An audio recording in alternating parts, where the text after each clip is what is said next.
Have you ever seen a plane that looks like a giant flying whale? This is the Airbus Beluga, and it's even more interesting than it looks. It's officially called the A300-600 ST. ST stands for Super Transporter, and it's based on the Airbus A300. But unlike normal planes, the Beluga was built to carry massive aircraft parts, like the full wings and fuselage sections.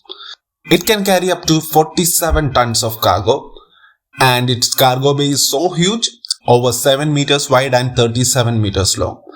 The Beluga is mainly used to move parts between Airbus factories across the Europe. And yes, it really does look like a whale in the sky. But there's more. Airbus recently introduced a new version called the Beluga XL.